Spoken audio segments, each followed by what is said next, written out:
Queridos irmãos, queridas irmãs, bom dia. Hoje, 11 de outubro, quarta-feira da 27ª semana do Tempo Comum, a Igreja celebra São João 23, este Papa que era conhecido como o Papa Bom. Então, neste dia, peçamos a sua intercessão para cada um de nós. E hoje também, como quarta-feira, sempre voltamos a São José, padroeiro da providência, esse homem justo. Peçamos nesse dia também toda a intercessão da providência, não só material, para a nossa comunidade, para as nossas vidas, para as nossas famílias, mas também a providência espiritual, que nunca falte no meio de nós. E nesse tempo que nós estamos tão difícil de guerra, peçamos ao Senhor também a paz, a intercessão, sobretudo essa guerra que estamos vendo agora, que aconteceu desde sábado. Peçamos toda a intercessão, ali na terra tão importante de Jesus. Peçamos a graça da verdadeira paz dos corações, da iluminação do povo, do coração do homem, para que cessem a guerra e a paz reine nos corações. A primeira leitura de hoje ela é retirada do livro de Jonas. Mas isso trouxe a Jonas um grande desgosto, e ele ficou irado. Orou então ao Senhor, dizendo: Ah, Senhor, não era justamente isso que eu dizia quando estava ainda em minha terra? Por isso fugi apressadamente para Tarsis, pois eu sabia que tu és um Deus de piedade e de ternura, lento para a ira e rico em amor, que se arrepende do mal. Mas agora, Senhor, toma, eu te peço, a minha vida, pois é melhor para mim a morte do que a vida. O Senhor disse: Tens por acaso motivo para te irar? Jonas saiu da cidade e instalou-se a leste da cidade. Lá, construiu uma tenda e assentou-se à sua sombra para ver o que aconteceria na cidade. O Senhor Deus fez crescer uma mamoeira sobre Jonas para dar sombra à sua cabeça e libertá-lo do seu mal. Jonas alegrou-se grandemente por causa da mamoeira. No outro dia, ao surgir da aurora, Deus mandou um verme que picou a mamoeira, a qual secou. Quando o sol se levantou, Deus mandou um vento oriental ardente. O sol bateu na cabeça de Jonas e ele desfalecia. Então pediu a morte e disse: É melhor para mim morrer do que viver. Deus disse a Jonas: Está certo que te aborreças por causa da mamoeira? Ele disse: Está certo que eu me aborreça até a morte. O Senhor disse: Tu tens pena da mamoeira, que não te custou trabalho e que não fizestes crescer, que em uma noite existiu e em uma noite pereceu.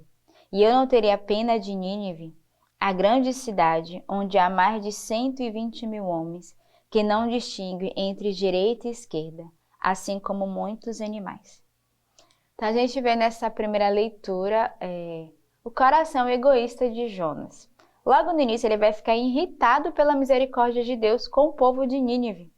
Ele chega até pedir a sua própria morte por não aceitar o amor e a compaixão que o Senhor tem com aquele povo. E é interessante porque o Senhor vai fazer ele refletir, vai dar a ele o exemplo da mamoeira, mas mesmo assim Jonas, com o coração endurecido, ele queria se livrar do castigo, mas não queria que o povo de Nínive se livrasse. E aqui a gente percebe o coração de Jonas centrado em si mesmo, que não perdoa.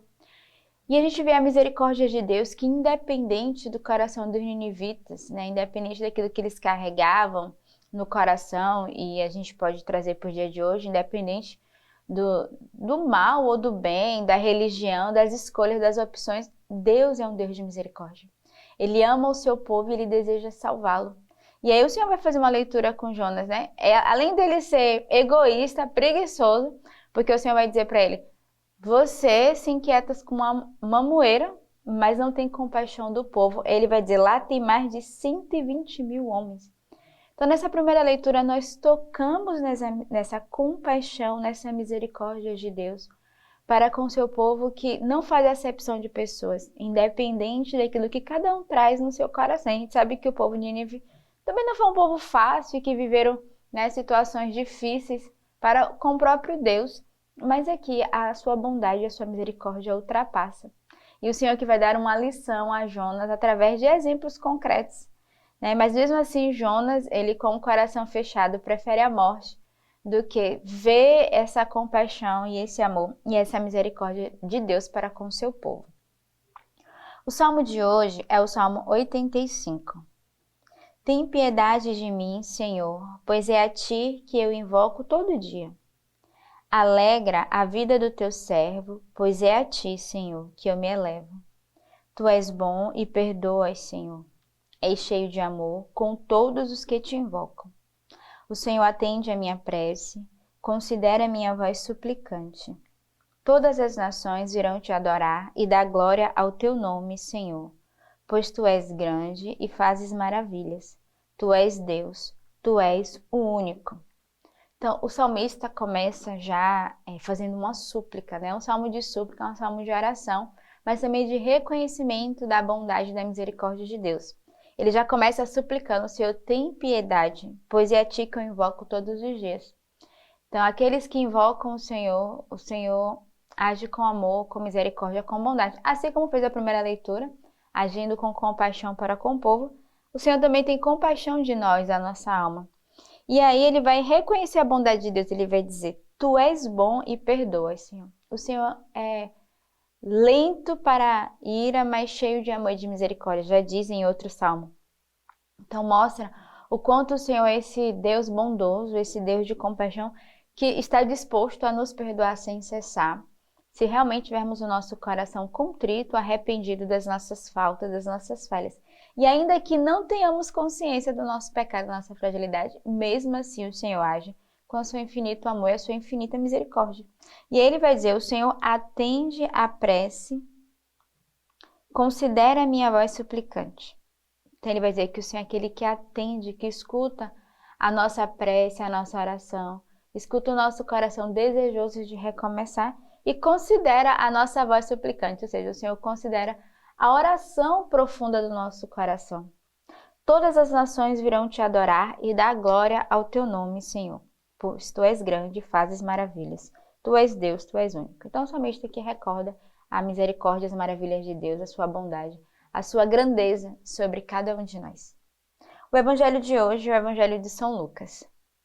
Estando num certo lugar, orando, ao terminar, um de seus discípulos pediu-lhe: Senhor, ensina-nos a orar, como João ensinou aos seus discípulos. Respondeu-lhes: Quando orardes, dizei: Pai, santificado seja o teu nome, venha o teu reino. O pão nosso cotidiano dai-nos a cada dia. Perdoa-nos os nossos pecados, pois também nós perdoamos os nossos devedores. E não nos deixes cair em tentação. O evangelho de hoje é a oração do Pai Nosso. Essa oração mais perfeita e mais íntima do Pai que Jesus nos ensina. E aqui os discípulos vão pedir ao Senhor que, de fato, ensine a eles como viver essa verdadeira e íntima oração. E aí o Senhor vai ensinar essa oração dos filhos de Deus, a oração do Pai Nosso. Hoje, a igreja, como eu falei no início, celebra São João 23, que é chamado o Papa Bom e cuja festa litúrgica é celebrada neste dia 11 de outubro. Ângelo Giuseppe, mais conhecido como São João 23, nasceu na Itália em 1881. Ingressou muito jovem no seminário e foi ordenado sacerdote em 1904. Na Segunda Guerra Mundial, quando ainda era bispo, salvou muitos judeus com a ajuda do visto de trânsito da delegação apostólica. Em 1953, foi criado cardeal e, com a morte do Papa Pio XII, foi eleito sumo pontífice em 1958.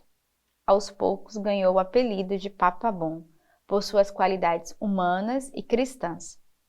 O mundo inteiro pôde ver nele um pastor humilde, atento, decidido, corajoso, simples e ativo.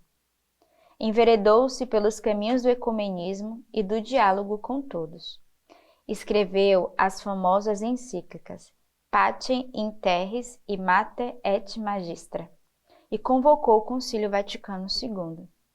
Foi chamado à casa do Pai em 3 de julho de 1963.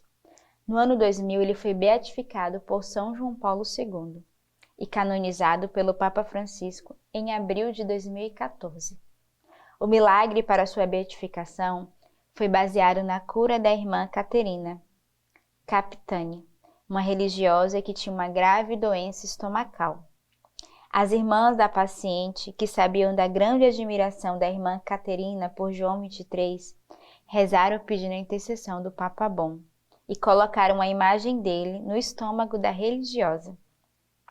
Muito depois, a religiosa começou-se a sentir-se bem e pediu para comer.